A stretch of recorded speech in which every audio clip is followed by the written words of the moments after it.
Hello दोस्तों, मैं हूं सोनू सिंह। आपके अपने परिवार वनली स्टडी एंटरटेनमेंट में आप सभी का स्वागत करता हूं। दोस्तों, ये बौद्ध धर्म का पार्ट 2 बनने जा रहा है। इससे पहले मैं पार्ट 1 बना दिया हूं। अगर आप पार्ट 1 नहीं देखे हैं तो इस वीडियो के डिस्क्रिप्शन में मैं पार्ट 1 को डाल दूंगा, वहां से आप आसानी से देख सकते हैं। ठीक है दोस्तों, तो आपको ये बता दूं, आप अगर नए व्यूअर हैं तो सबसे पहले आप चैनल को सब्सक्राइब कर लें और बेल आइकन को जरूर दबाएं।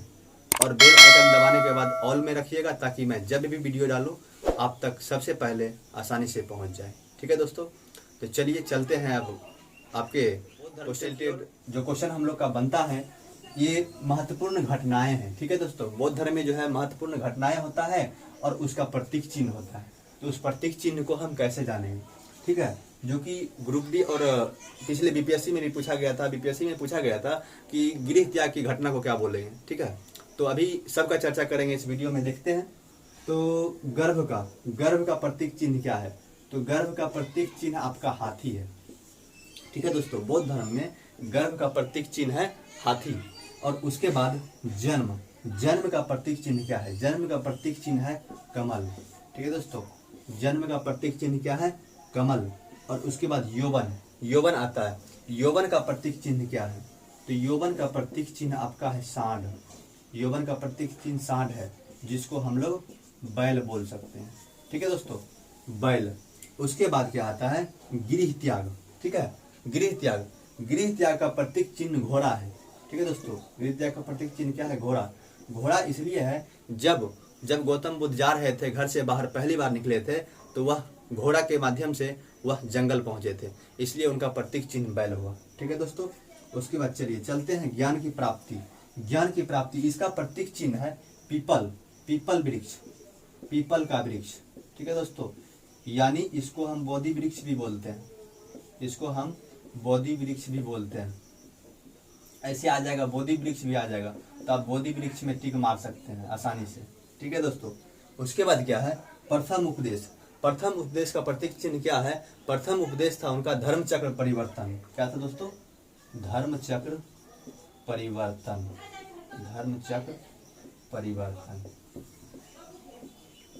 ठीक है, इतना जान गए। चलिए आगे देखते हैं, और भी कुछ प्रतीक चिन्ह है, वो भी हम देखते हैं। आप लोग देख लिए थे कुछ क्वेश्चन, उसके बाद और आगे के क्वेश्चन देखते हैं। यह है मृत्यु का प्रतीक चिन्ह क्या है? तो मृत्यु का प्रतीक चिन्ह है दोस्तों आपका, ये मृत्यु की घटना को क्या बोलेंगे? मृत्यु की घटना को बोलेंगे महापरिनिर्वाण।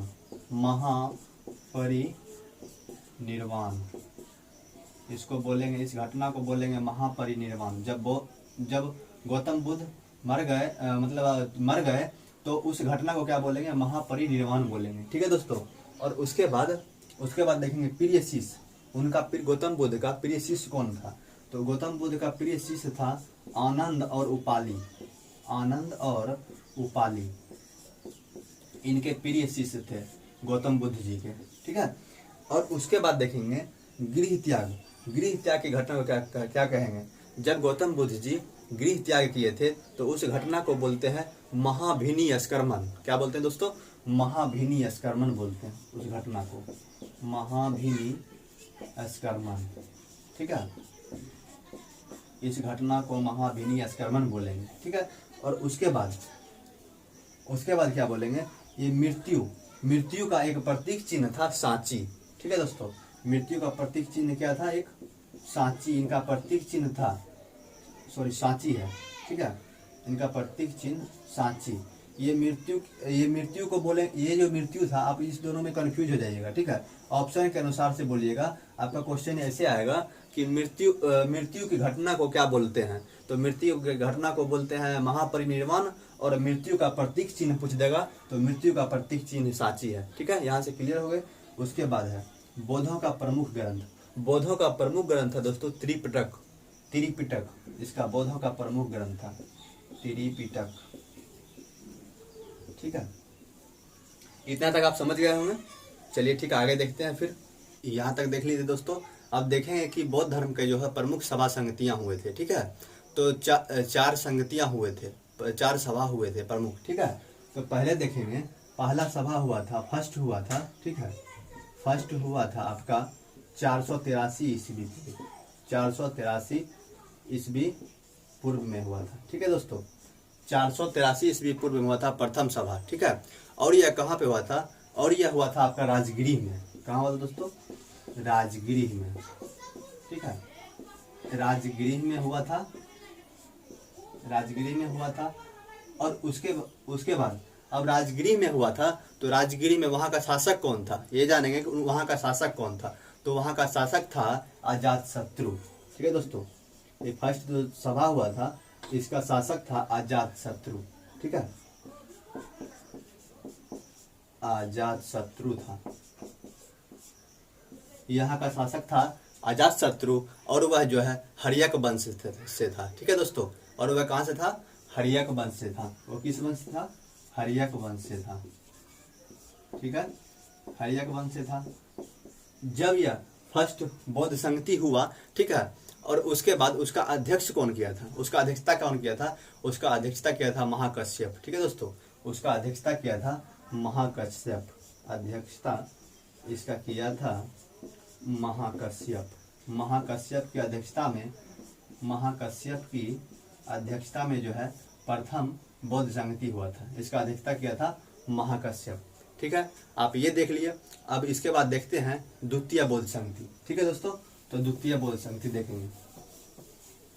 देखिए, सेकेंड बौद्ध संगति जो हुआ था, सेकेंड बौद्ध संगति हुआ था आपका 383 ईस्वी पूर्व। कब बोलो दोस्तों? 383 ईस्वी पूर्व हुआ था द्वितीय बौद्ध संगति। ठीक है, और उसके बाद द्वितीय बौद्ध संगति कहाँ हुआ था? वैशाली में हुआ था। द्वितीय बौद्ध संगति कहाँ हुआ था दोस्तों? द्वितीय बौद्ध संगति वैशाली में हुआ था। ठीक है दोस्तों, वैशाली ये कहाँ पर है? ये बिहार में है। ठीक है दोस्तों, और राजगिरी भी बिहार में था आपका, राजगिरी प्रथम भी बिहार में ही था। ठीक है, और उसके बाद हम ये देखेंगे कि जब ये बिहार में हुआ था तो वहाँ का शासक कौन था। ठीक है दोस्तों, तो यहाँ का शासक था कालाशोक। यहाँ का शासक था, यहाँ का शासक था कालाशोक। ठीक है दोस्तों, यहाँ का शासक था कालाशोक। कालाशोक यहाँ का शासक था, और वह किस वंश से था? और वह था शिशुनाग वंश से। ठीक है दोस्तों, शिशुनाग वंश से, वह शिशुनाग वंश से था, शिशुनाग वंश से था। ठीक है, और उसके बाद इसकी अध्यक्षता कौन किया था? ठीक है दोस्तों, इसके बाद इसकी अध्यक्षता किया था आपका सवाकामी। ठीक है, अध्यक्षता, इसकी अध्यक्षता किया था सवाकामी।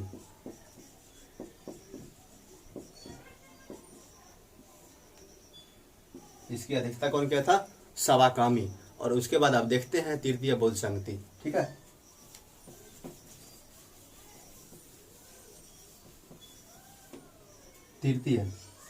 तृतीय बौद्ध संगति, ये जो है ये तृतीय बौद्ध संगति आपका हुआ था कहाँ? पाटलिपुत्र में हुआ था। ठीक है दोस्तों, पाटलिपुत्र में हुआ था, जिसका अभी वर्तमान में नाम है पटना। ठीक है, वर्तमान में नाम है पटना। और यह जो है तृतीय बौद्ध संगति हुआ था, ये पटना आपका कहाँ है? बिहार में है। पटना कहाँ पे है? बिहार में है। और यह जो है किसके शासन काल में हुआ था? यह जो है अशोक शासक था, यहाँ का शासक था अशोक, सम्राट अशोक, सम्राट अशोक। ठीक है दोस्तों, और यह किस मान लीजिए कि किस वंश का था? तो यह जो है मौर्य वंश का था, यह मौर्य वंश का था, यह मौर्य वंश का था। ठीक है दोस्तों, अब ये बता दें आपका इसके मतलब तृतीय बौद्ध संगति जो हुआ था किसकी अध्यक्षता में हुआ था? किसकी अध्यक्षता में हुआ था? इसकी अध्यक्षता किया था मोगलीपुत्र। कौन किया था? मोगलीपुत्र। मोगलीपुत्र जो है इसकी अध्यक्षता किया था। ठीक है दोस्तों, अब देखते हैं लास्ट बौद्ध संगति, चतुर्थ बौद्ध संगति है। ठीक है,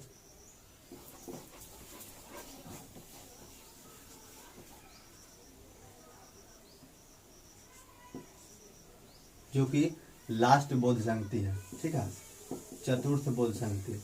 ये जो है होता है कब? ये 72वीं ईस्वी में हुआ था, 72वीं ईस्वी में हुआ था, ठीक है। और सब हुआ था ईस्वी पूर्व हुआ था, ठीक है दोस्तों। ये 72वीं ईस्वी यानी पहली शताब्दी, यानी पहली शताब्दी बोल सकते हैं इसको, पहली शताब्दी, पहली शताब्दी में हुआ था, ठीक है। और जब पहली शताब्दी में था, ये कहाँ पर हुआ था, किस जगह पे हुआ था? यह जो है ये आपका जम्मू कश्मीर, जम्मू कश्मीर कुंडल वन में हुआ था। कहाँ हुआ था दोस्तों? कुंडल वन।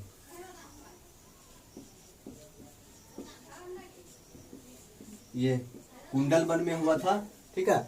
और इसका जो है यहाँ का शासक कौन था? यहाँ का शासक था कनिष्क।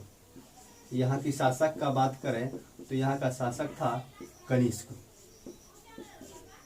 यहाँ का शासक था कनिष्क, जो कि ये कनिष्क था। अब इसके बारे में बात करें, ये कौन सा वंश से था? यह कुषाण वंश से था, ठीक है दोस्तों।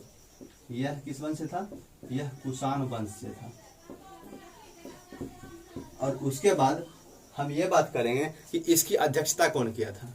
इसकी अध्यक्षता कौन किया था? इसकी अध्यक्षता किया था आपका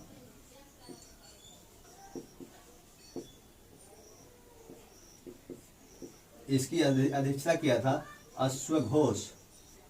कौन किया था? इसकी अध्यक्षता अश्वघोष किया था। और एक व्यक्ति और था जो कि वसुमित्र, ठीक है। एक व्यक्ति और था वसुमित्र, ठीक है। और ये दो आदमी मिलकर इसकी अध्यक्षता किया था, ठीक है दोस्तों। ये चतुर्थ बौद्ध संगति तक आप देखेंगे कि आप देख लिए थे कि बौद्ध संगति खत्म हो गया था, और चतुर्थ बौद्ध संगति के दरमियान ही होता क्या है कि बौद्ध धर्म का विभाजन हो जाता है, ठीक है दोस्तों। उसके बाद जब विभाजन होता है, एक होता है हीनयान, एक बढ़ जाता है हीनयान, और दूसरा बढ़ जाता है महायान की तरफ। एक हीनयान, एक महायान। हीनयान में होता क्या है? हीनयान में क्या होता है? ये जो है पुरानी रूढ़िवादी थे, ठीक है। ये हीनयान जो थे ये पुराने रूढ़िवादी थे, पुराने रूढ़िवादी थे। और ये जो थे दोस्तों, ये था क्या कि ये जो है मतलब मूर्ति पूजा पे विश्वास नहीं रखते थे, ठीक है। और ये भगवान मतलब इसको गौतम बुद्ध को ये जो है महान पुरुष मानते थे। हीनयान के लोग गौतम बुद्ध को महान पुरुष मानते थे, ये जो है महान पुरुष मानते थे, महान पुरुष मानते थे। बट इधर जो है आपका, इधर महायान में क्या होता है कि ये जो है नई विचारधारा के आदमी थे। महायान वाले नई विचारधारा के आदमी थे, ठीक है। नई विचारधारा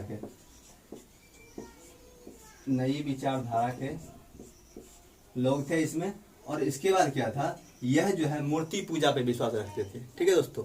यह जो है मूर्ति पूजा पे विश्वास रखते थे, मूर्ति पूजा,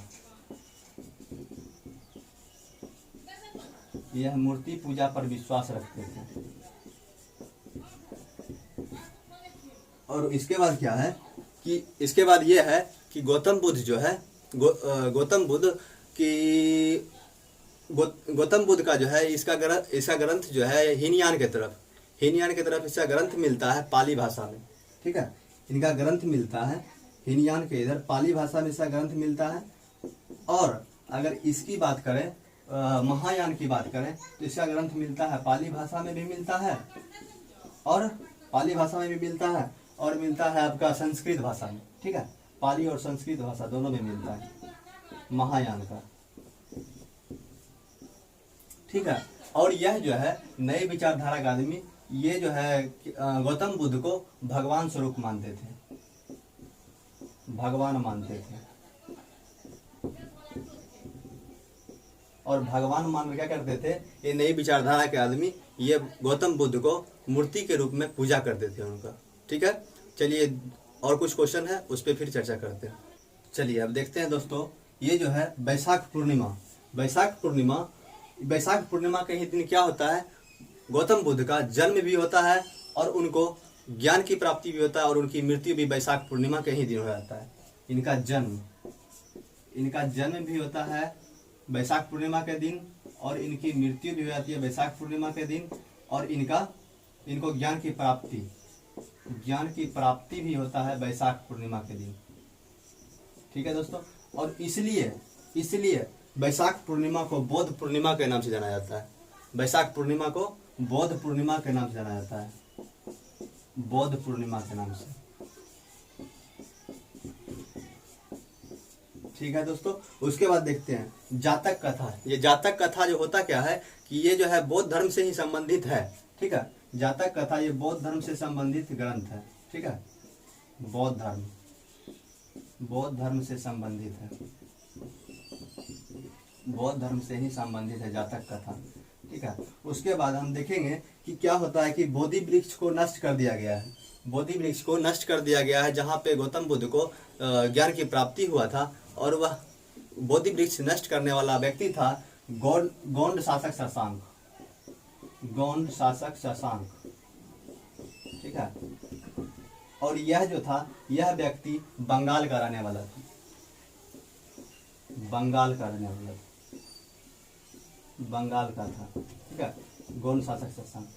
ठीक है दोस्तों, लगभग आपका पूरा क्वेश्चन बौद्ध धर्म से खत्म हो गया और मुझे पूरा आशा है कि आपको अब कोई भी दिक्कत नहीं होनी चाहिए। ठीक है, तो मैं आपसे ये कहना चाहूँगा कि आप अगर मेरे चैनल पे न्यू हैं तो आप इस चैनल को सब्सक्राइब कर लें और साथ में बेल आइकन जरूर दबाएं ताकि मैं जब भी नेक्स्ट वीडियो अपलोड करूं आप तक आसानी से पहुंचे। ठीक है दोस्तों, अगर यह वीडियो आपको अच्छा लगा होगा तो आप एक लाइक जरूर कीजिएगा। बहुत बहुत धन्यवाद। अगर अच्छा लगे तो शेयर कीजिएगा।